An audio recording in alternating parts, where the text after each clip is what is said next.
When it comes to fan websites, they really don't get much better than Fantha Tracks. The site is one that we've been using here at Tatooine Sons for the entire history of the show to find the best Star Wars news out there. I am so excited to be joined this week by the genius behind the site. I call him Mr. Fantha Tracks, Mark Newbold. Mark is here to help us take a look back on the history of Star Wars so that we can look forward to what's coming in 2022. This is Tatooine Sons. It's true. All of it. What is the name of the porg on the Millennium Falcon? Force is strong in my family.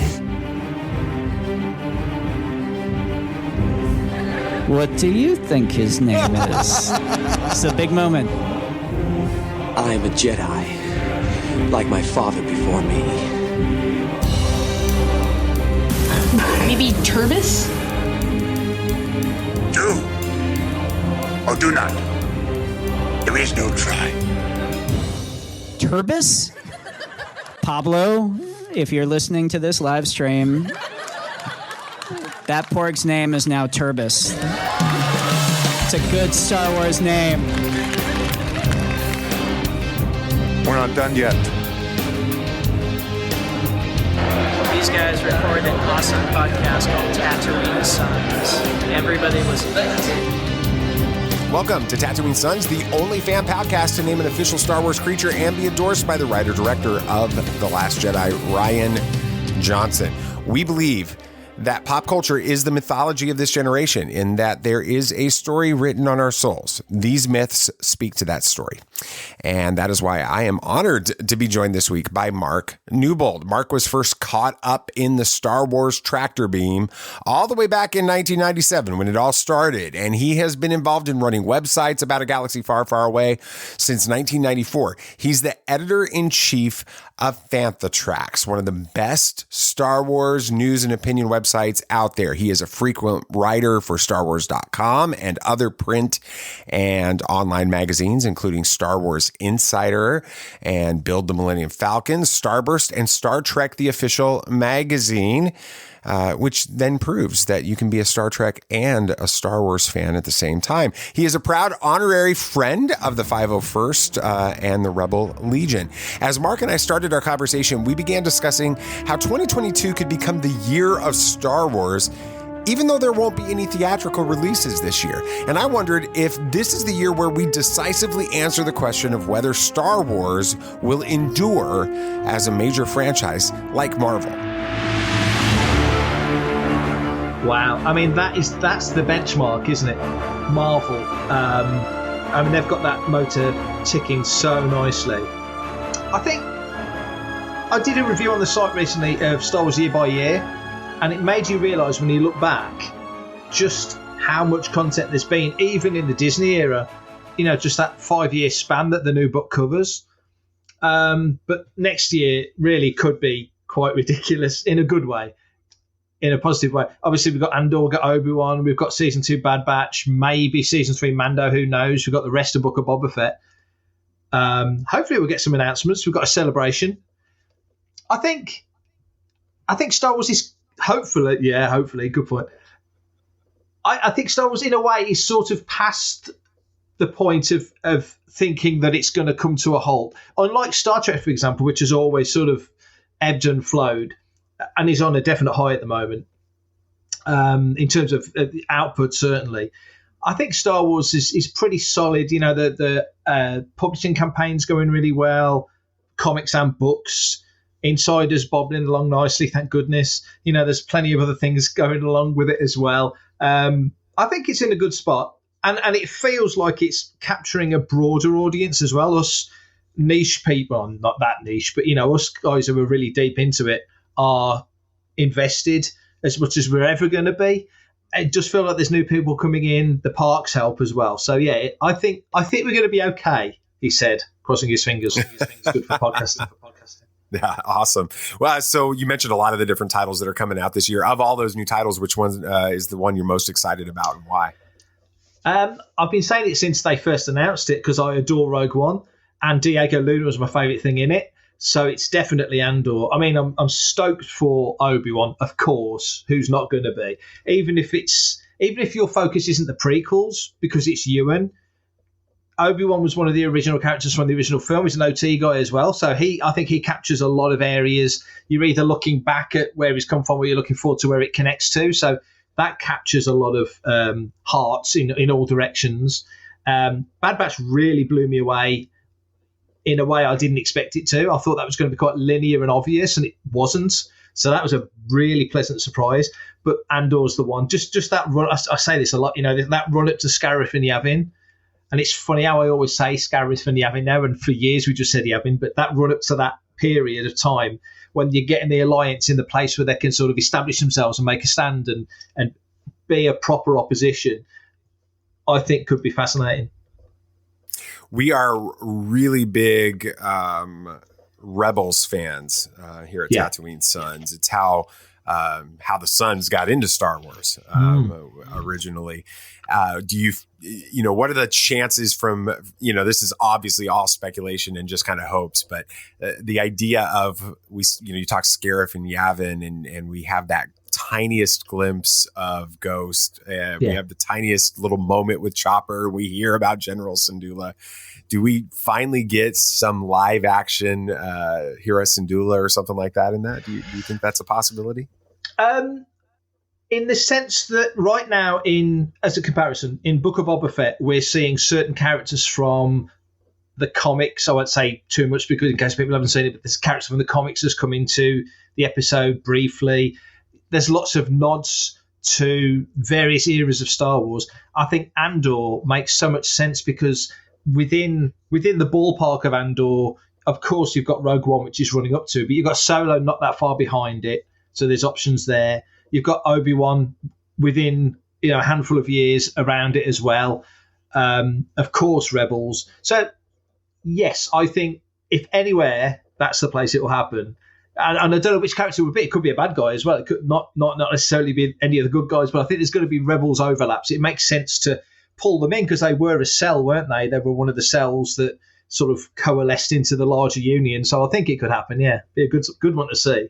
I'd love to see Andor and Syndulla and maybe even, just any of them live action. But I think it'd be super cool to see a live action Zeb, just to see that character play. Yeah. And we need a Fulcrum get together, don't we? Yeah, let's do it. Let's get all three of the, get every one of the Fulcrums together, right? That's it. You've got Ahsoka, and you've got is a Bail Organa a Fulcrum as well? No, I'm trying to think. It's what's the oh my gosh, he's the Imperial traitor in Rebels, and now I can't remember. Agent Kallus, yeah. What his name is? Kallus, yeah. So let's get all three of those guys together with it. That'd be a lot of fun. So, Mark, the Disney era of Star Wars has had a few ups and downs with it, and not because of the content necessarily, but because of the reaction with it and sort of the narrative that's been around it. What's been, let's talk about it from a light side perspective first. What's been the most exciting thing of this Disney era of Star Wars for you as someone that has been around Star Wars for as long? There's a lot of optimism, which I like.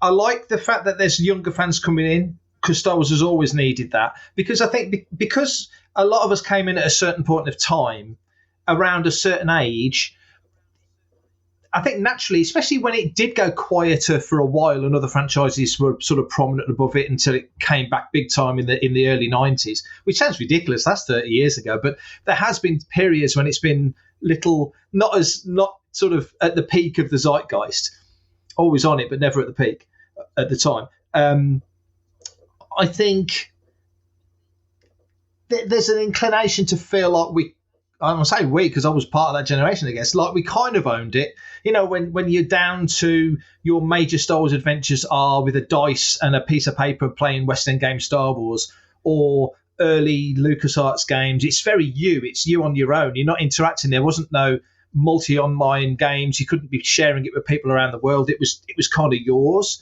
And a lot of people did leave it and come back, which is understandable because life, But now there's all these new people coming in, which is great. New adventures, expanding the storylines. it feels very positive, and also the fact that now I've got no doubt that, especially at my age, Star Wars is going to outlive me. At one point, I wasn't 100% sure it would. Maybe in 100 years somebody will pick it up and do something with it, but why would you? Because other things happen. But now I think Star Wars is just going to keep rolling for decades. So that's the big positive for me, I think. That's awesome. So with the good, we have to address the bad. There's balance here with the dark and the light here. So What's been the most disappointing part of this era for you? And it's the flip side of the same coin. It's people who I think love Star Wars in their own way. They have an ownership of it. And if Star Wars didn't give you that sense of ownership, people would walk away from it a lot easier than they do. People feel like I'm holding my hands to my chest. It's not very good for podcasting, but people love it because it's theirs and there's a personal connection to it. They've got memories and so on and so forth.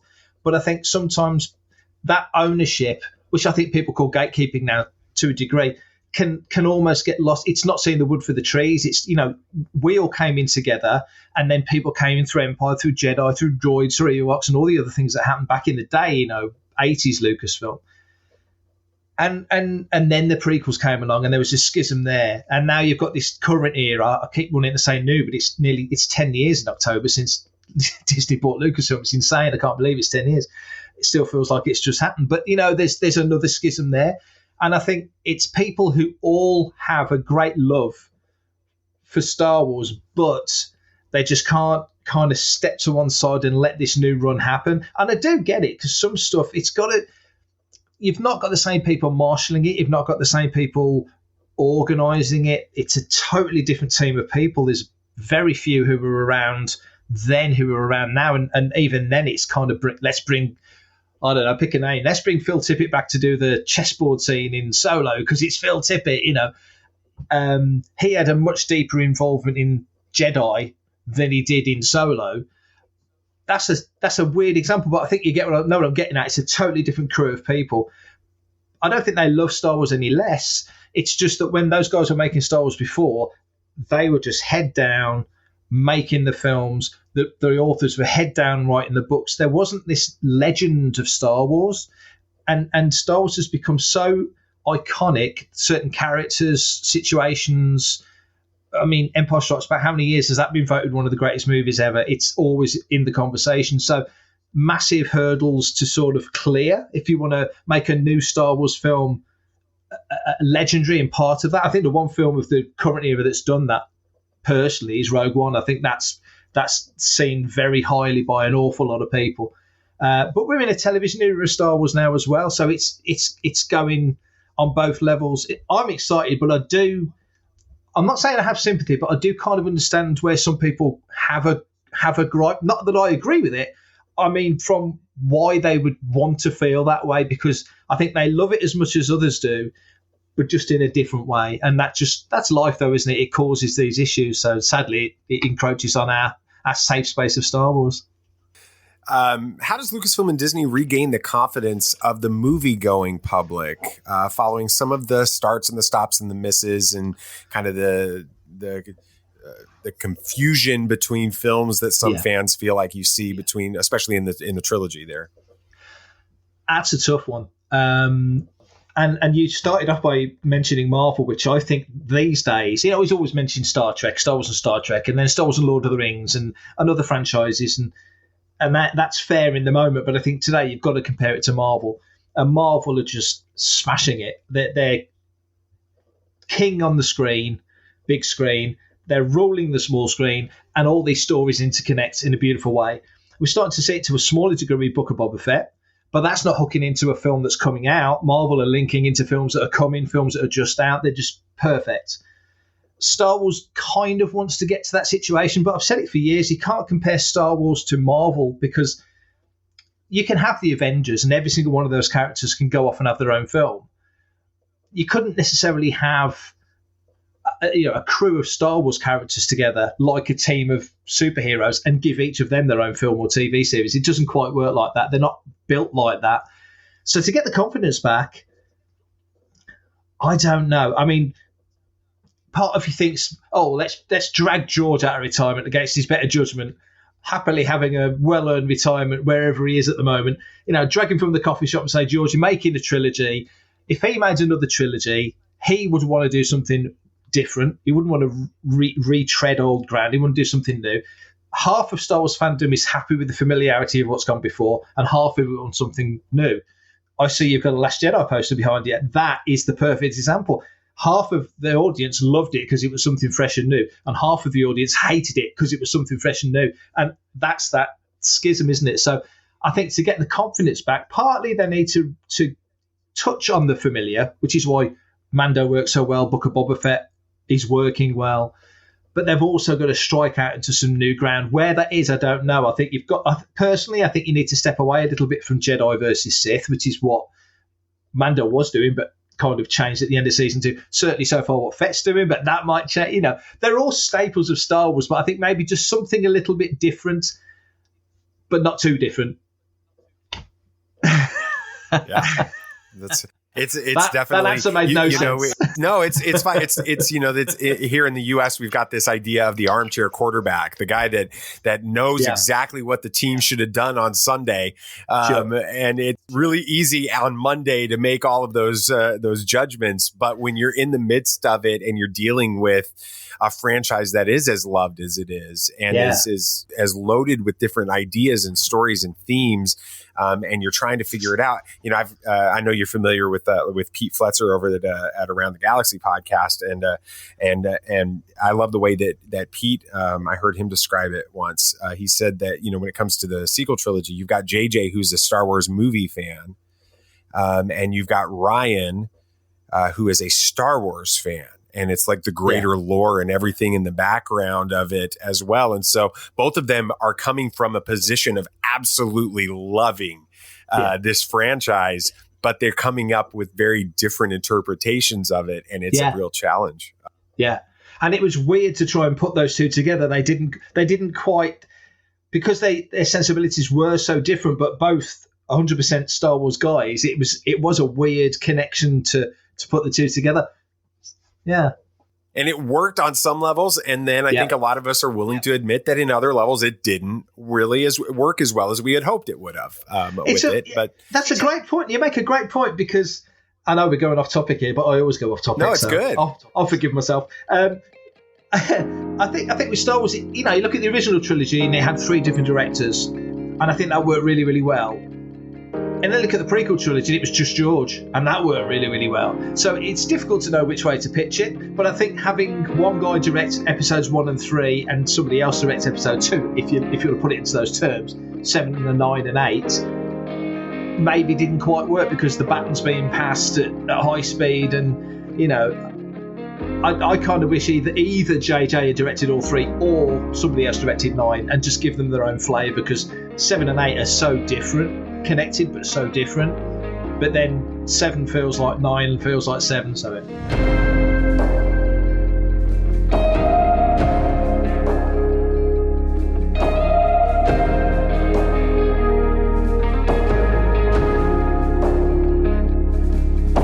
as Mark was talking about how episodes 4, 5, and 6 all had different directors, but episodes 1, 2, and 3 were only directed by George, I couldn't help but think about how the major story difference between the original and prequel trilogies and the sequel trilogy was that the sequels didn't have one person guiding the overarching story throughout all of the films. The biggest criticism of the sequels is that the films seem like puzzle pieces that just don't quite fit together as seamlessly as they should.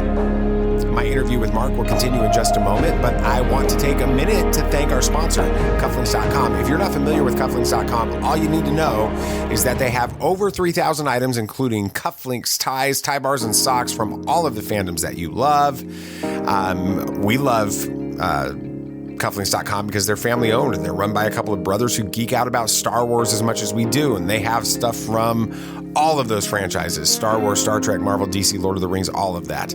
If you want to help the show out and look great doing it, head on over to Cufflinks.com, take a look at everything it has to offer. Be sure you use the code Tatooine15 at checkout and you will receive 15% off of your entire order. And you might not know this, but Mark is a big-time Star Trek fan, and he should definitely go where no one has gone before and get some amazing ties, cufflinks. Well, other people have gone there before. But anyway, get some amazing ties, cufflinks, and other accessories from cufflinks.com. Mark has been around Star Wars and been a content creator since before the prequels were even released. We've only been doing this for a little over 4 years now, but we've definitely learned that it's sometimes very hard finding that balance between being a fan and a creator. I asked Mark how he does it.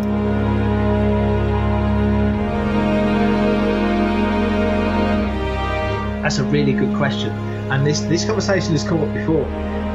And I have to be careful because obviously I write for Insider and StarWars.com, so to a degree I have to temper what I say sometimes. I'd like to think I'm a positive guy. So if I've something not nice to say, I tend to keep it to myself. But if it's something I want to really go for, I'll praise it to the high heavens. But I do have to be careful. But yeah, fan first always. I think there's enough good stuff going on. There's enough news out there. I mean, I'm based in the UK, so there's always conventions going on. There's always people to speak to. I've said this again. Even if Disney hadn't bought Lucasfilm, and let's say Lucasfilm had finished Clone Wars back when they did, we might have got another Clone Wars series spin-off. We might have got something else happen. I don't think George would have made a film, but I think Lucasfilm might have done further stuff. But nothing to the level that's happening now, because there would have still been an independent company. Yeah, if you do the sliding doors thing and think, well, if George had not sold Lucasfilm and just left it to the team, he might have, instead of leaving $1 billion to the Lucas Museum of Narrative Art, he might have left $1 billion to Lucasfilm to say, keep this thing ticking over for the next 10 years or whatever. I'm picking numbers. I just think life would have been a little bit different. We'd have still had content, but Star Wars is so rich. I could have still been talking to guys about a Star Wars weekly that came out in the UK back in 1984 and known that there's content, maybe not to the level of interest worldwide that the current news has on Fantha Tracks, but it would have justified me being a fan and creating content, which I think is your question. So it is a tricky balance. And sometimes on a quiet news day, and I'll hold my hand up and say I've made poor judgment more than once by picking on news articles from sites that haven't got the best reputation and I've not known, I've not realised, I'm just pulling news in, or I've put a piece on the site where someone's come along and gone, not actually true, and I've had to go back and walk it back a little bit and correct it. Not too proud to admit I've made some errors in those respects, but generally I think you've got to be the fan. I'd like to think, I don't know how much any of your readers read Fantha Tracks, but I'd like to think if you read my content, you'll know that I'm writing about this from a place of interest, place of fondness. Generally, I want this all to work and be good. So that's the heart of it, really. I think if you lose the fun of it and you lose the interest, even a little bit, it starts to become a chore. And there is a lot of, doing what I do, posting on the site especially, I think I've barely missed a day in the last 10 years. Even on holiday, to my wife's annoyance, I take the laptop, I still post when I'm on holiday. We've got a holiday coming, it could be March hopefully, if things stay the same, and I know I'm going to be posting on holiday, so if there's a Wi-Fi signal, I'll post. But there is a bit of donkey work and just keeping it going, but you've got to enjoy it. Has there ever been a time when you just thought, you know what, I wish I could just go back to being a fan, so I could see Star Wars from that perspective versus the perspective of the content creator, thinking I've got to put out more content and all that? Because I've also written for Star Trek, official Star Trek website and magazine as well, and I love Trek very much. And it's probably 60-40 in the favour of Star Wars. And with Trek, what I have tended to do is take a little bit of a backseat on writing and posting about Trek, just to enjoy it as a fan, exactly what you said, because I think I'm at the point now with Star Wars, I know myself well enough, my wife knows, that if I have an instance where, I don't know, the Wi-Fi's down, or I can't get a signal, or I can't post something, or I just can't if there's a day when it's like 11:30 at night and nothing's gone on Fantha Tracks, I'm like this, I'm chewing my fingers to the bone, because if nobody else can get online to post, I've got to do it. So I'd get up at 2 a.m. to do it if I had to. So there is a bit of a weird compulsion to do it. But no, I think I'm so proud of the sites I've done. I did a site called Lightsaber for 10 years, and then I did Jedi News for 7, and now Fantha Tracks. all of them I've put as much as I really possibly can into it. And hopefully Phantom Tracks is like my forever home, he says, waggling his air quotes. So, I'd like to think this will be the last site that I do Star Wars, but, things happen. But hopefully this is the one that will stick. Day doesn't feel complete if I haven't posted something to the site or written something or done a podcast, or I'm editing something at the moment for Making Tracks. It's always something on the go. Every time we have somebody that's Star Wars on the show, we love to end with this question. For you, how does Star Wars inspire hope? Oh, that's a great question. How does it inspire hope? I mean, there's so many things within the story that you can take away. And I sometimes feel guilty because I do watch Star Wars very much with my blockbuster head on. I want it to wash over me. I want to be impressed by it visually. I want to love the music because I know I'm going to play it forever when I'm writing stuff on the site. And I think with Star Wars, I don't overtly dive into the message because there's generally some sort of message or moral, but it's not written. I make the Star Trek comparison. Star Wars and Star Trek have been different in that Star Trek's always had that moral element. It is trying to tell you something. Star Wars isn't necessarily overtly trying to do that. It's trying to weave you through a story. But there's always a takeaway from Star Wars. And generally with me, it hits me way later when I'm sitting in the car just thinking through what I've seen. It's like, okay, actually, that's quite clever. So in terms of hope, this is a really good question. I've never thought of it quite in those terms. I think the hope that we'll get some more, which is always a good thing because it's my happy place, and that's what the last 10 years has definitely done for us. But there's so much. I mean, seeing other people, everybody. When you say the word hope, you think of Carrie. I think that's the big connector of the people, and I think certainly since her passing, it's kind of been inflated slightly, and I understand that.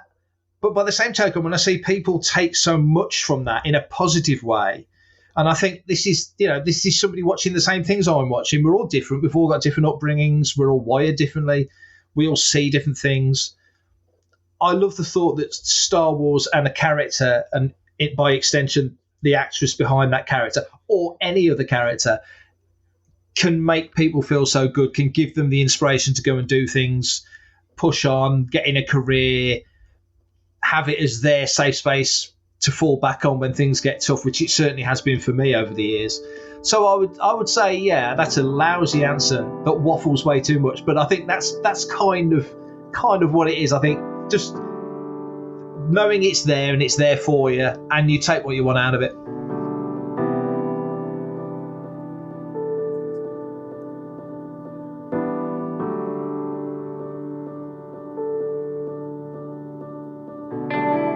I'll never forget sitting in a darkened theater on a Friday afternoon in December of 2016, watching the previews before our third viewing of Rogue One, when I saw on social media that Carrie Fisher had suffered a massive heart attack. We were actually in that very same theater just days later when Carrie passed away. I agree with Mark that the idea of hope being connected to Star Wars will never be the same after that. I want to thank Mark for joining me this week. Make sure you check out phantotracks.com. It's where you can find some of the best Star Wars content in the galaxy. And thank you for listening to Tatooine Sons, a pop culture podcast. If you enjoyed this interview, please take a moment to rate and review the show on your favorite podcast app of choice. Follow the show, subscribe to it on your app so you don't miss any of what we've got going on in the future. Our next episode releases on Tuesday. We'll actually spend some time reacting to Fennec Shand and those revelations about her and Boba Fett in Chapter 4 of The Mandalorian. And then we'll continue our conversation about Superman and Lois as we review Season 2, Episode 2. And then it's going to be fun to break down the similarities and the differences between the comics version of Moon Knight and the version that it appears that we're getting in the MCU after that trailer that dropped earlier this week. Make sure you follow the show so you don't miss any of it. While you're at it, follow Tatooine Sons on Facebook and Twitter and share this episode with somebody else. It's how you help the show grow. We would greatly appreciate that. I think that's going to do it for today. There's only one thing left to say. May the Force be with you always. This party's over. that Wookiee. Don't get technical with me. Join, please.